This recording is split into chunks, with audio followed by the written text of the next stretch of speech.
Hello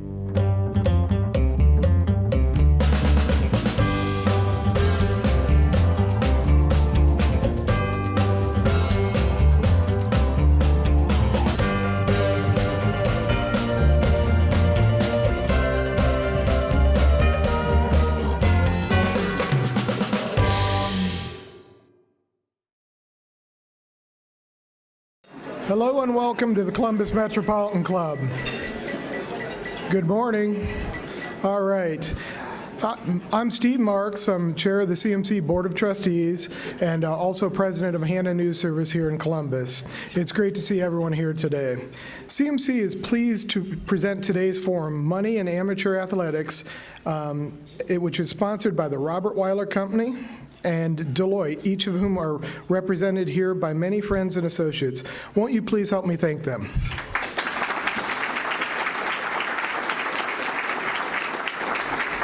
Now, please welcome John McEwen, Deloitte Office Managing Partner, to the stage to introduce our speakers.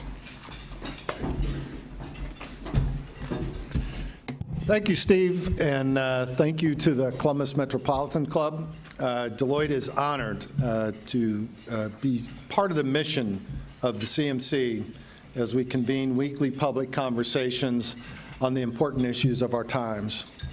And certainly college athletics is an important issue for many of us. College sports are a $13 billion industry.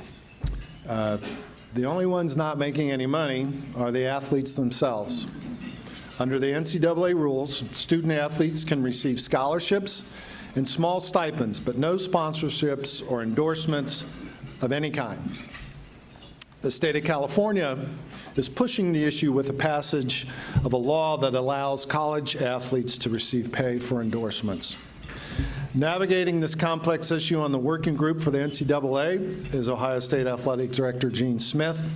In his 16th year at Ohio State University. Hard to believe. And Gene is widely recognized among the leaders of his profession and has been named one of the most powerful people in collegiate sports. We're all very proud of him, and we're thrilled to have him here with us today. So please join me in welcoming Senior Vice President and Wolf Foundation Endowed Athletic Director at The Ohio State University, Gene Smith.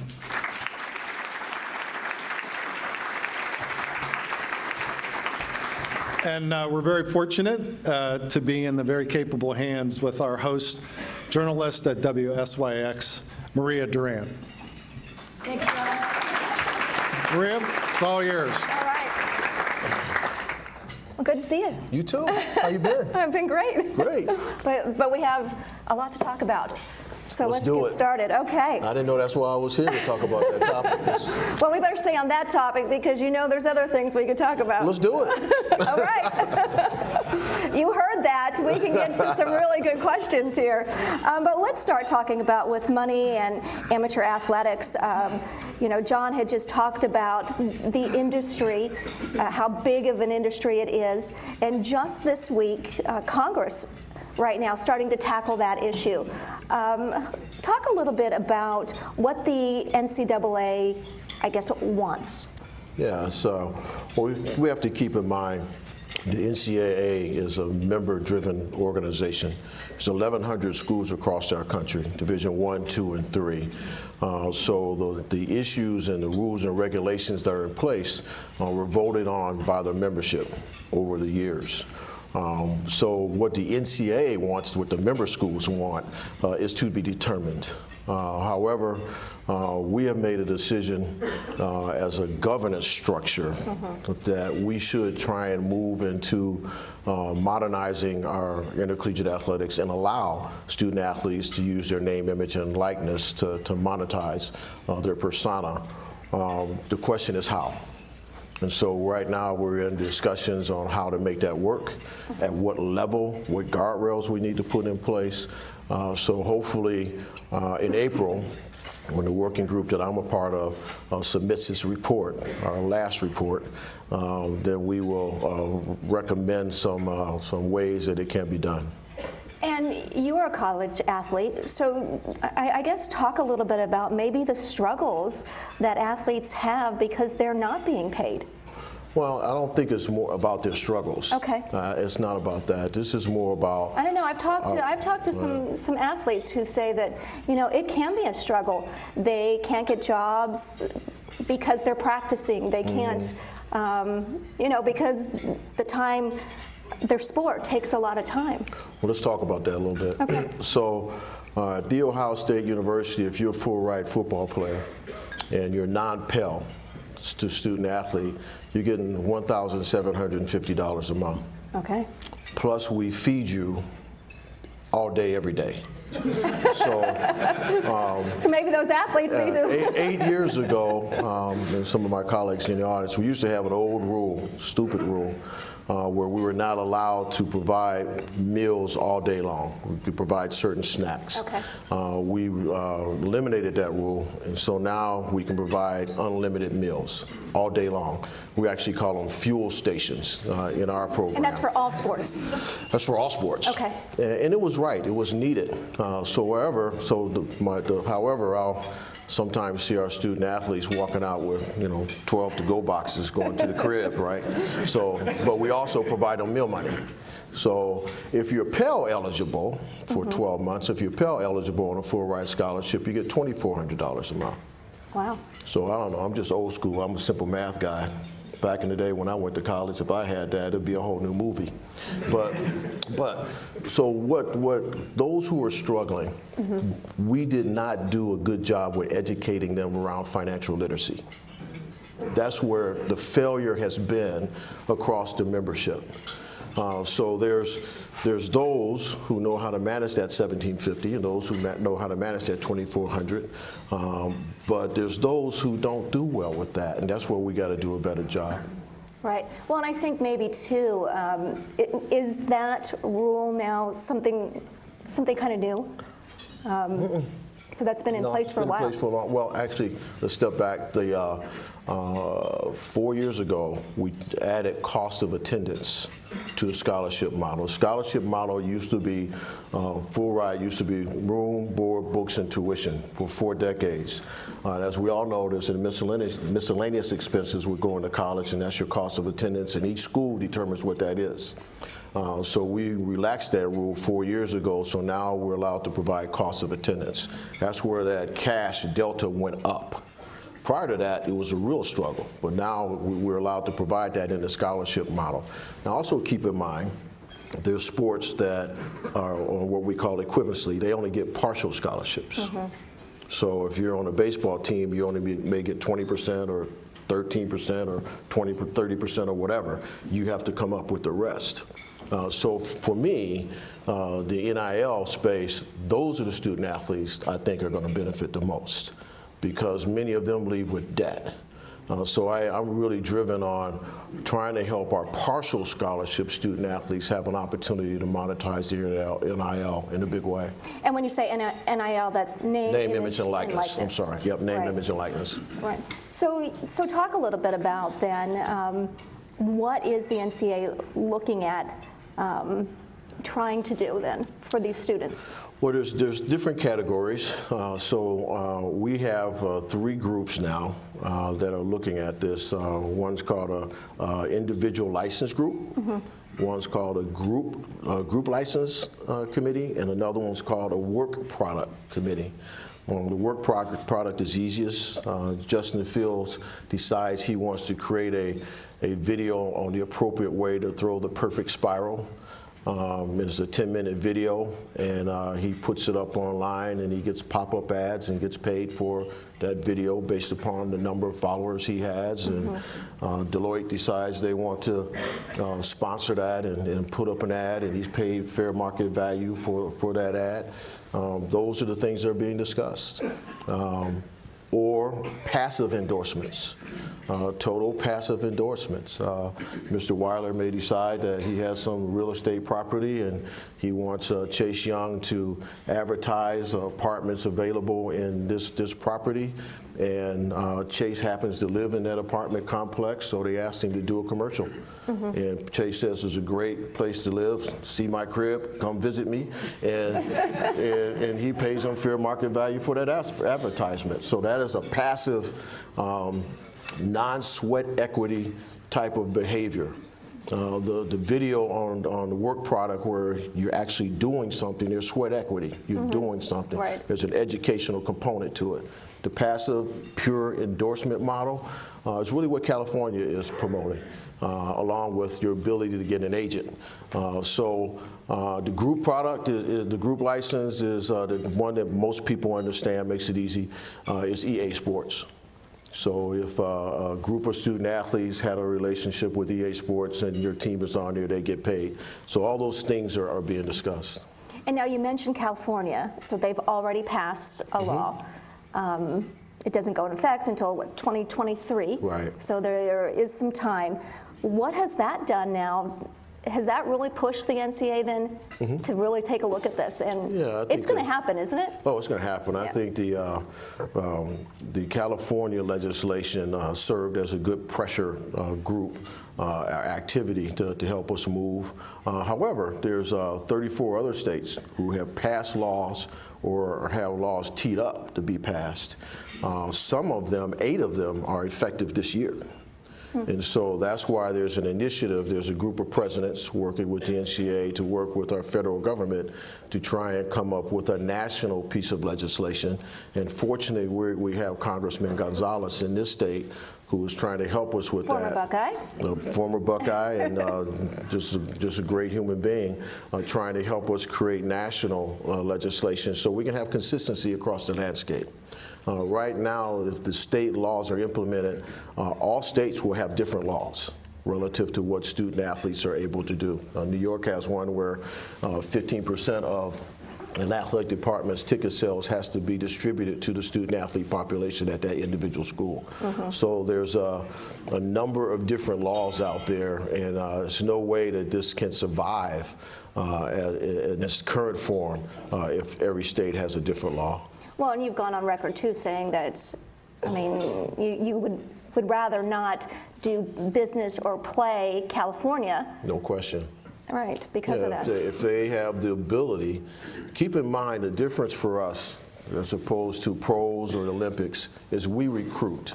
You know, you get drafted in the pros, you go where you go. You're playing in the Olympics. Fortunately, Tokyo this summer, you play in the Olympics, you play for your country. The nuance in our space is you recruit. So trying to protect the recruiting model to make sure the student athlete and the family has choice without undue influence is important. And that's a challenge. It's a real challenge. If you allow agents to come into the space, which might be okay, Right. What's the influence there? And so we just have to make sure we try and protect that model as much as possible. There's improprieties in that space already, we get that, but they're mitigated to a great degree. So how do we create a model where we mitigate the unscrupulous behavior that may occur in that space? And what about for other sports as well? You know, football, of course, will get endorsements. Well, what about some of the other smaller sports too? How will they be impacted? Great question, and that's where I have my passion. I'm really passionate about how do we help our partial scholarship student Right. athletes and provide them opportunities. And some of them are our most talented and gifted relative to being able to take advantage of the digital platform. You know, everyone thinks about the brick and mortar type of passive endorsement. That's not the deal. It's the digital space. How do I become an influencer and ultimately create a persona that some company wants to invest in the digital space on all these different platforms? I mean, pretty soon TikTok could be something different. But the reality is, our Olympic sports student athletes need to have an opportunity to monetize their name, image, and likeness in the local environment based upon their talents and skills. If we have, like last year, Will Grimmer, our great golfer, had the ability to create a video on the appropriate way to play the chip and putt, he may have been able to fill the gap in his scholarship money. Right. And I think that there's so many young people in our Olympic sport category that we can help that way, and I want to provide that opportunity if we can. And as you know, you sit on this committee and you're looking at all these different regulations. How does something like this affect then Title IX when you're Great talking question. about Great question. equality? So that's one of our challenges. Right now, baseline, if the money flows through, this is a real interesting challenge. If the money flows through the institution, Right. then Title IX comes into play. All the activities that I just talked about is market driven. So it would come from Somebody else. somebody contacting else, or if, third party. yes, if Dick Norris car dealership wants to have a deal with one of our tennis players, then he pays the athlete. It doesn't come through the institution. If it came through the institution, then Title IX kicks in. But otherwise, it's outside the institution. Now, that's the way it would work. However, philosophically, the way we operate in our athletic department, we still have a problem with that. So we would be creative in how do we help our young women who may not have the same persona as our wrestlers have that opportunity. I'll tell the story. I was at Arch Diner this summer, sitting on having a meal, and across the street from Arch City Tavern was, and I was drinking a Diet Coke, by the way, and I saw across the street there's a fashion store on the corner there. I think it's a ladies' fashion store. I don't know the name of it. Somebody's nodding their heads. And I saw 6 young ladies come out of there in clothing and these social media cameras around them, and they're obviously creating some type of video. And I'm like, there's my volleyball team. I mean, so I think differently now, and I just think differently. Obviously, in Columbus, we're a large retail environment, so my team, we'd be trying to cut deals for our women's gymnastics team. And But so then that falls under Title IX, right? It would. But no, we'd be educate them on how to do it, Okay. and then they go do it. Okay. And so that would be what we would do. And so but I don't think a lot of schools think that way. One of our challenges is the diversity in our membership. And so we provide, and at the higher level schools, we provide a lot of services to our student athletes that certain schools in our membership can't provide. And there's a reason that the cost of attendance took so long to pass is because some schools couldn't afford it, whereas we could. And so that's our challenge, is recognizing how do we create a system where the Ohio State universities and the Texases of the world can provide these unique opportunities in the right way, but understand that there's a part of our membership that just do not have the capacity to do that. Well, and I guess too, which is why you want Congress or someone to pass something so that everybody is on the same playing field. Because what if a school then uses that, we do pay to play, and they use it as a recruiting tool? That's going to happen. There's no question about it. It's going to happen. So one of the things that we're also considering is in those video examples I gave you, the work product examples, can a student athlete use our logo or not? Can they use our athletic facilities or not? Can they say that they're an athlete at The Ohio State University or not? All those things are being discussed. If they have a business, if it's an LLC or 501c3 and they are making money, can they just go to our licensing department, sign up as a licensee and pay the fee and use our logo? All those things are being discussed. At the top of the pyramid, which is where we are, there's no doubt that whatever is created, our program that we'll come up with some slick name for it, and we'll use it in recruiting. Will it have the something? Probably not, since we weren't able to trademark the. My teammates failed on me, so at the end of the day, we'll just say whatever. But it's but we will certainly come up. Every school will come up with some type of program around name, image, and likeness that is their program, that parents and student athlete, recruitable student athletes will hopefully be impressed by. So it's just going to happen, and that's just the way it's going to be. Is there a timeline? I know you said, what, April is when you're... So our group, our working group was appointed last May. We submitted a preliminary report in October of last year to the NCAA Board of Governors. We submitted a plan that we're in right now. We have to submit our final report in April of this year, and then I'm done with that. And then it goes into the membership in a legislative form to be voted on in January 21. So hopefully in 21 we'll have clarity on what can and can't be done. But in the meantime, parallel to that, we have to get some assistance relative to the different state laws because if there's not a consistent law across this country, this intercollegiate athletics as we know it today will change significantly. But then does one supersede the other? Let's say Congress does pass a law and it's not the same with what the NCAA comes up with. Yeah, we obviously will have to rise our decisions to what they choose to do. There's a concern that they may do something different than what we're thinking. That's why we're trying to work collaboratively. But it might be that they do something different, and then we have to adhere to the law. It's that simple. Have you talked with Anthony about it at all? Because I know that he is spearheading a bill on that. Yeah, I talked to And what does he Anthony, and he's like everyone else. He's just trying to position things. And I don't know, did anybody watch the hearing yesterday?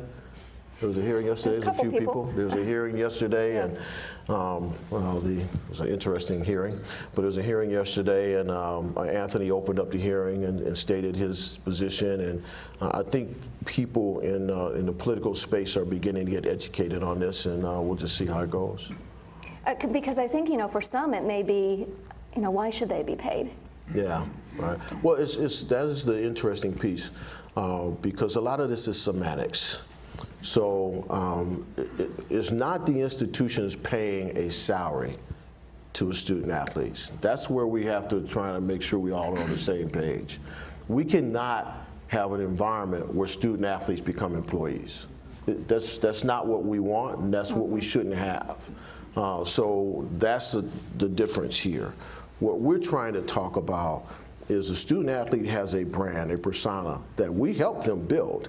But they built on their own. So like other students can, if you're a musician and you're on a full ride scholarship, you have the capacity to go out and monetize your talent and your skill. So where's the space where we can allow the student athlete to have that same opportunity? But the market pays them, not the institution. And that is the difficult balance because you still have the recruiting piece in there. And then the questions around representation and things of that nature, brand managers and agents. So I really believe that student athletes should be provided that opportunity. The question is how. How do we do that and protect the intercollegiate athletic model? And Gene, we're going to get to some audience questions in just a bit. I thought they were just here to eat. What do you mean? But You're going to talk to them?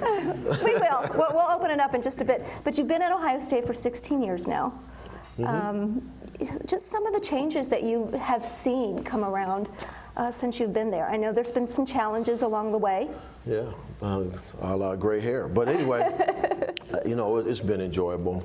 The blessing to serve the student athletes that we are provided every single year. It's just really, really enjoyable to watch our student athletes grow and ultimately find careers, be it go professional, be it go to grad school, or find a job. That is our focus, is to help our young people ultimately find a career path. 42% of our young people in the middle of January who will graduate in May already know what they're going to do before they walk across the stage. And our goal is to get that north of 90%. Where's Maddie? Maddie runs that program. I change that metric every day, don't I? Last year was 86% that actually knew before they walked across the stage what they were going to do when they got off. And so we're going to try and get that north of 90. But seeing young people graduate, find a career path, and many of them stay here, it's just a rewarding experience. Blessed to have had the leadership. We have one of our trustees in the room, one of my great personal friends, Alex Shoemate. Under his leadership and guidance, and my entire time here with the other trustees, there's some phenomenal things that have happened at the university, let alone in our athletic department. So it's been a blessing. So how long are you staying? You know, if I'm healthy and stay passionate, and the next president wants me, I'll choose to stay if my wife allows me. Okay, that's a good answer, isn't it? All right, so let me read one of the questions here from our audience. Again, we're going to open up the floor, but here is some of the questions that have been submitted. Let's see here. What do we have? Let's get a tough one. I'm 64. There's no tough question. That's true. You've already seen it. Let's see here. Do you believe that aligning athletes with their purpose, passion, as it pertains to their major and career is important and feasible? If so, does the university have programs or assessment strategies to close the gap as it pertains to the athletes seeking a career that aligns with their purpose and passion? Wow. That's a great question. You have to read that again. No, I'm just kidding. You know, it's interesting. We really take a personal approach to trying to help our student athletes figure out ultimately what they want to do in life. Sure, there's assessment tools. You know, we require all of our student athletes to take an online assessment so we can determine what their talents, what their skills are. Very few make it to the professional level. Yeah. So that's why I was talking about earlier about helping them find a career path, and we have a strategic plan around that. Maddie actually runs that program, one of our former softball players, and we require all of our sophomores to have resumes. They get personal consultations. We try and figure out what's their passion. It's not just about your skill. What's your passion? And we try and align them with programs. Many of the people in the room, Deloitte's an example, that help us with getting student athletes internships. And quick story, and I'll turn it back to you, is I had a fencing student athlete years ago who walked into my office, national champion, two-time national champion. She spoke 6 languages fluently. She had like a 3.87, majored in business, very attractive. But all her life, she was from Europe, all she did was fence. And she had decided she was done. She was no longer going to chase the dream of the Olympics. And I was sitting in my office, and she showed me her resume that didn't look like a resume, and never worked in her life. Majority of our student athletes who come to us never worked in their life because of the structure that we have created in the K through 12 system around sports, and so it's just so different. So what we did was we created internships, and many of you in this room, thank you so much, who have helped us with student athletes in the summertime getting internships so that they can understand what the work environment is all about. It also exposes them in a way that allows them to think about what is their passion. Right. And so those of you who have helped us, we appreciate that. So we have a very focused effort on aligning our student athletes with their passion so that they can find the right career. And our numbers of student athletes who have gone up for those who want to go to grad school. Because in that, we've determined that, you know what, maybe you ought to get that secondary degree. Let's talk about that. And so we have a very strategic approach on that. Okay, here's another really good question too. Let me bring this one up too.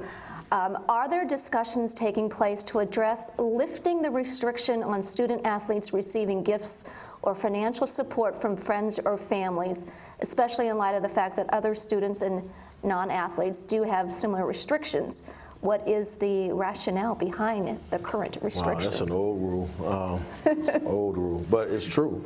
Our challenge is monitoring the behavior of that family or third party.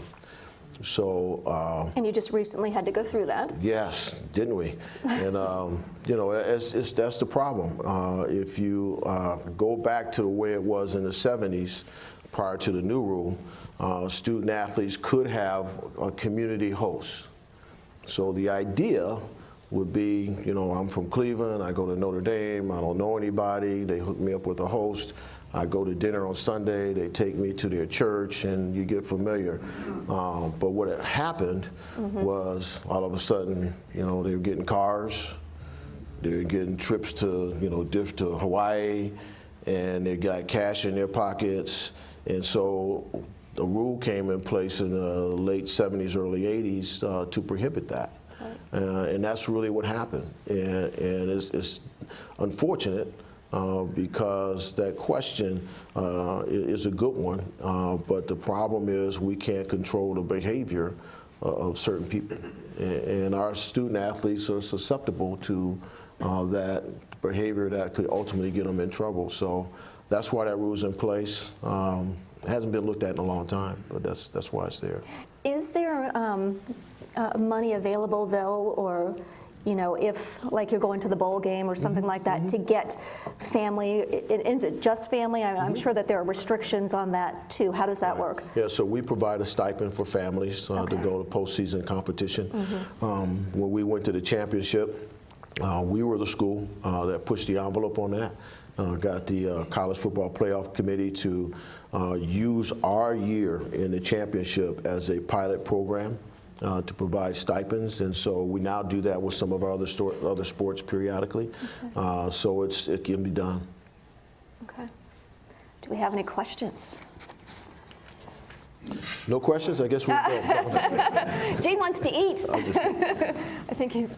Hi, I'm Roy Lewicky from Fisher College of Business at OSU.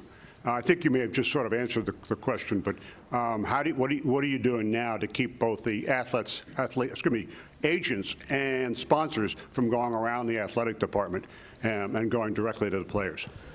Yeah, a lot of it is education and monitoring behavior, but most of it is education. You know, we're fortunate that our student athletes are responding to that.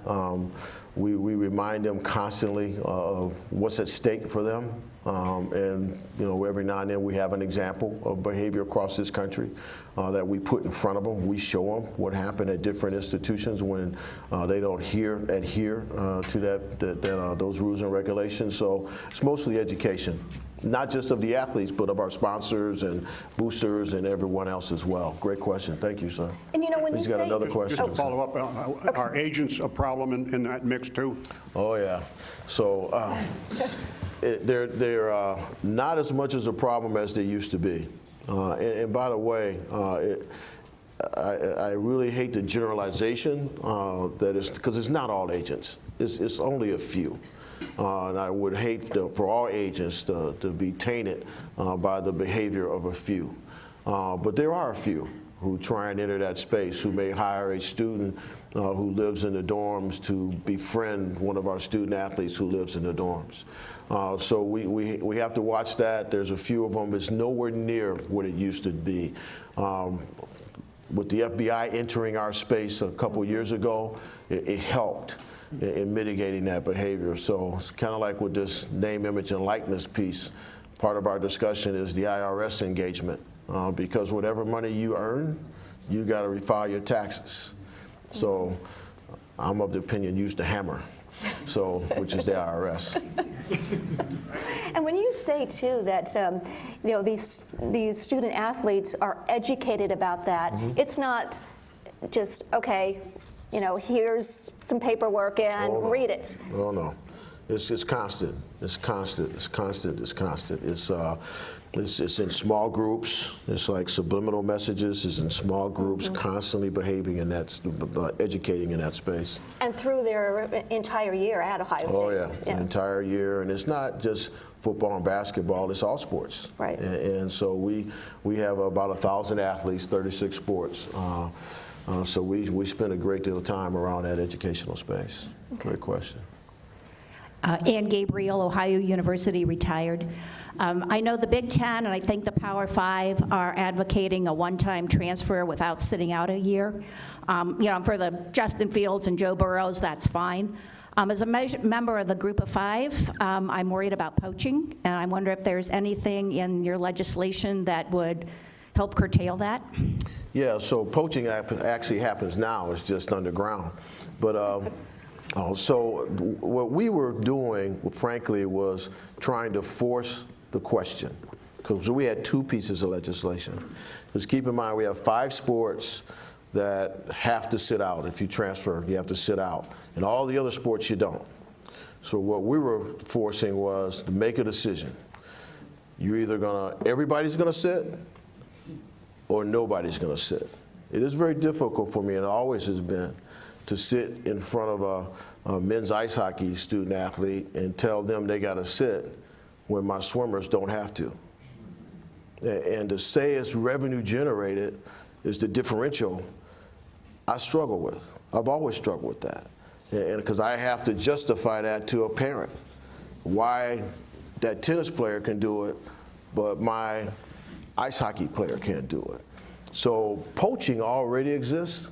Most of the transfers that you read about or hear about, 90% of them or more, they already know where they're going. And the only way they know where they're going is because somebody helped facilitate the transition. So it's either an AAU coach, it's a high school coach, it's a parent, or a student athlete on that other team. So poaching happens now. So it's what we're trying to force is finally, let's answer the question one way or the other, because the way we're doing it now, we can't keep doing it. Right now there's waivers. So what we have now are young people who are frankly not telling the truth in order to come up with an egregious situation at the previous institution in order to meet the criteria of a waiver. And it's a quagmire. And so somewhere along the line, we got to clean it up. Are there concerns? No question. Will there be more poaching at its different levels? No question. But I think we can all adjust in order to do what's right for the young people. Now, that's just my personal opinion. I probably will lose the vote, but that's just me. Thank you. Go Bobcats. Hello, my name is Mary Urena, and I'm an alumnus of The Ohio State University. My question relates to name, image, and likeness that you referenced earlier. What about the reverse situation of the universities using the name, image, and likeness of athletes, and to that extent, students? And how should they be compensated for that, and how long should that compensation last? Yeah, there's no question about it. And that's part of the debate right now, and the argument of those proponents that believe name, image, and likeness for student athletes should be allowed is that schools are doing that right now. They're using student athletes to promote their events and things of that nature. So, but in that space, and again, the diversity of the schools matters. What we provide at The Ohio State is different than what Belmont provides in Tennessee. So, and they use their student athletes differently than we do. And so, to your question, there is no method to compensate student athletes in that space, and it probably won't be. It just won't be. Different schools have different ways that they try and mitigate or minimize how they use student athletes to promote. We, for example, don't sell jerseys with the names on the back. Those jerseys you see are coming from a different part of the world. They're not coming from us. So there's different things that every school does, but I don't see any money flow, to your question, around that happening. And did that just recently change? Wasn't there a lawsuit involved with Chris Spielman and his likeness being used? Well, after he would already graduated. Yeah, that was on a banner situation, not the jerseys. We were already doing the jersey deal for us, but that was on a banner situation. Yeah, and that's been resolved. Obi, you got a question, man?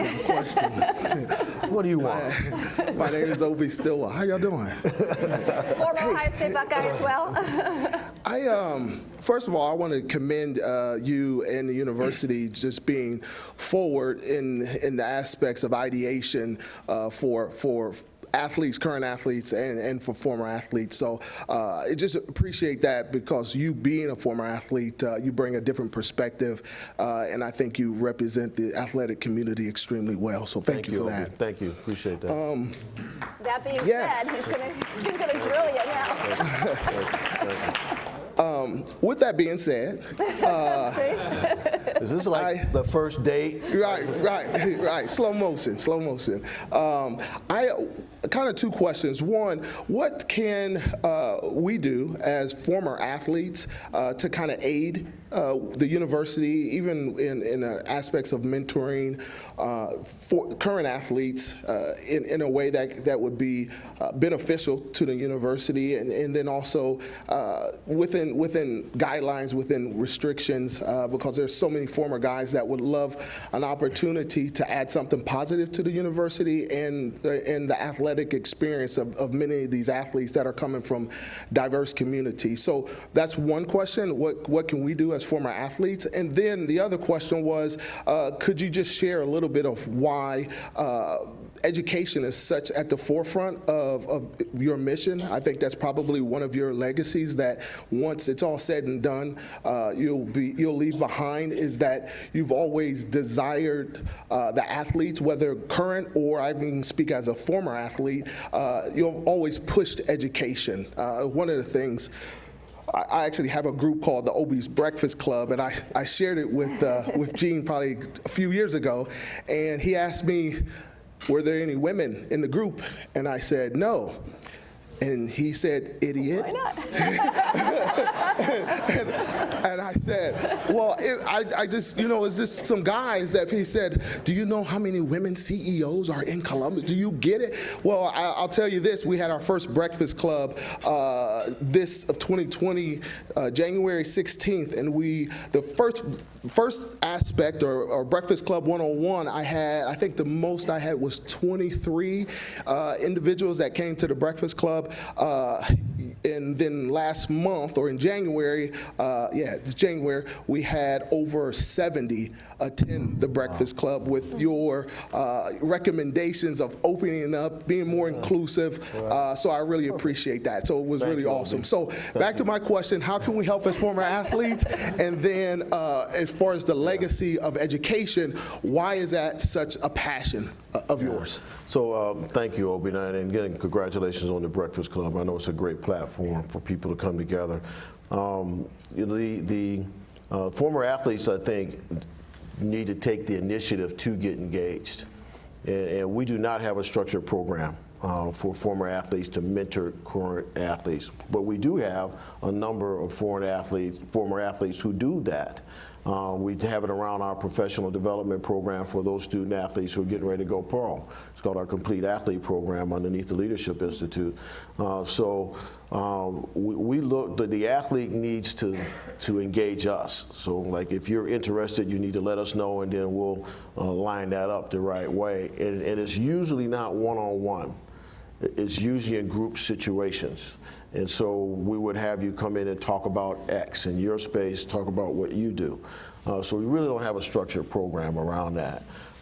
Education, I'm a product of intercollegiate athletics. I was blessed. Phone rang. That's $1,000 in this fundraiser. But anyway,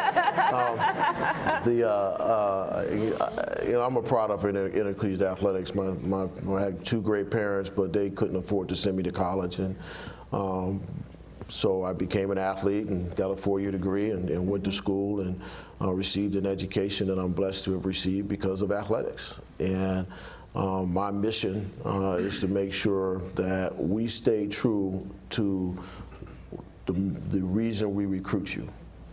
We recruit you because you're a great athlete, but also because you have an opportunity to get a great education. And I'm a complete idiot around that. And all of our programs are about that, making sure you get your degree and then a career. We create an environment now where I don't even worry about our student athletes getting a degree, because they're going to get it. They have to self-select out. So now I'm passionate about making sure they have a career, have a job when they leave us, or go pro, or go to grad school. I just philosophically believe education opens doors for a lot of people. And grew up on the east side of Cleveland with basically 7 guys, and there's only 3 of us left. And the reality is, those were the guys that got an education. And so I'm just very passionate about it. And I know many do, if they do go pro, will come back and actually get their education. Oh, no question. Yeah, that's right? what Obi, I think, was talking about. We have, and I inherited when I came here, my team has kind of elevated it, a program where student athletes can come back and complete their degree. And we have an individual that's assigned to that. It's called our degree completion program. We fund that education. Regardless if you're Greg Oden and made millions of dollars, we still fund it. But we fund it. And we work with the NBA and NFL because they also have some funds available to help them. Michael Redd did that, getting his master's through Indiana with our help with the NBA, and we have a current athlete that's doing that right now. So I'm really focused on trying to help them finish their degree. And Nick Mango finally got his. He left for 1 credit hour OB, and we're beating him up while he was in New York trying to get his butt back here to finish that 1 credit hour. He finally did it. I'm so proud of him. Like he really needed it after all those millions, but he got it done. Hi, Rochelle O'Connor. I'm a retired professor of teacher education, so I thank you for your advocacy for education. Thank you. I kind of have a 2-part question. Not every university is the Ohio State University. In fact, we're probably all aware that the public universities here in Ohio spend more money on sports than they earn. And I've seen that personally cause a hardship at the university at which I taught because, frankly, we lack the resources. We're not Ohio State. So I'm wondering what the NCAA's take is on recognizing that it does create hardships for the universities that can't compete, that can't, have a budget that's what do you call it, at 0 level, whatever you accountants call it.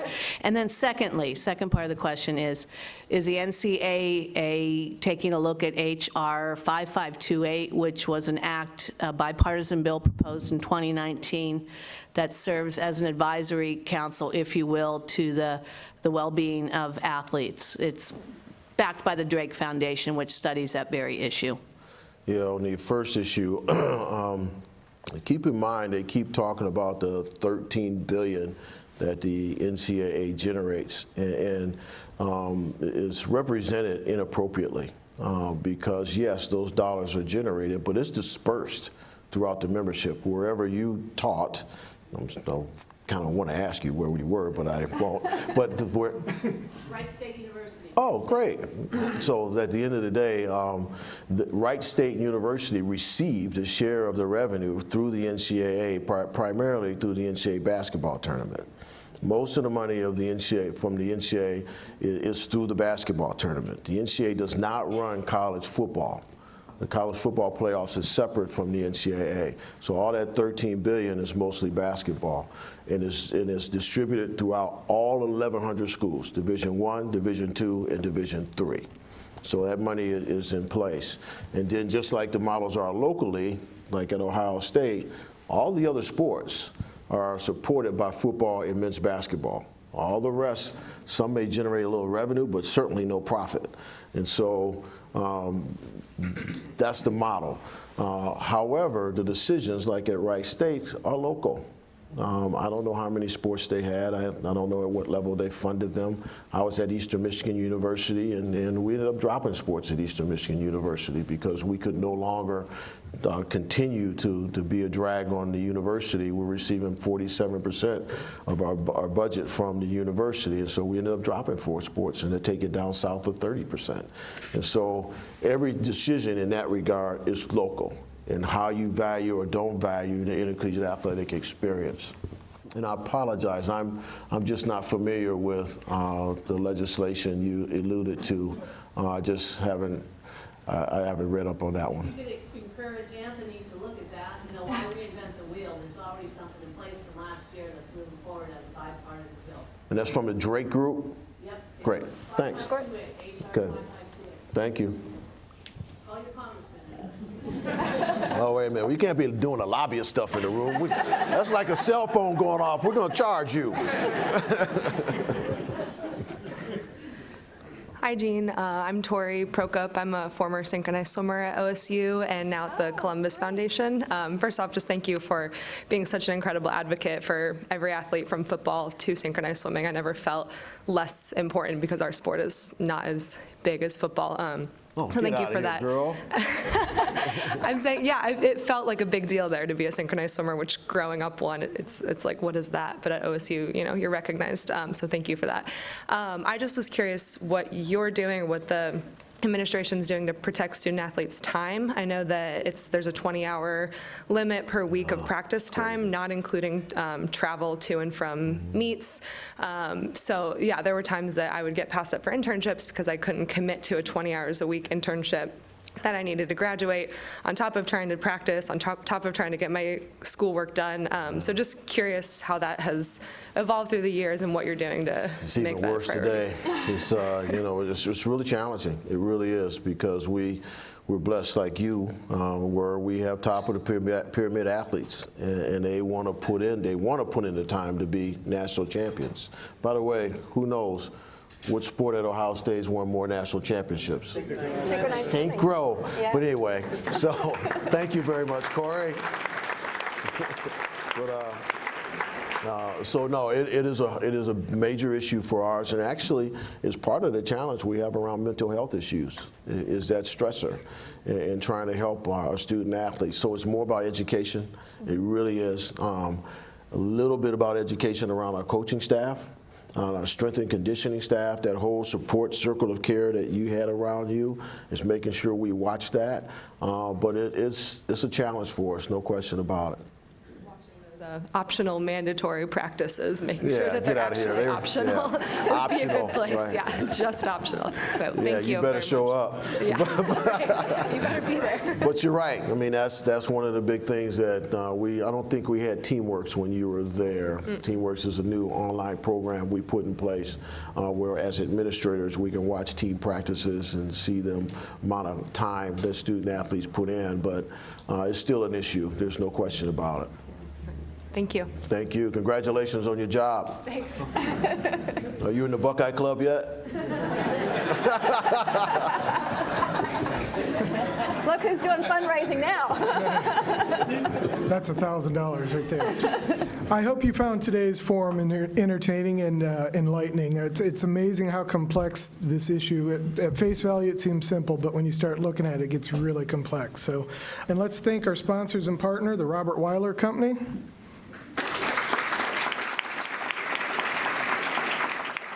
And also Deloitte. And of course, our speakers, Gene Smith and Maria Durant. And special thanks to all of you. We look forward to seeing you next week at the Metropolitan Club.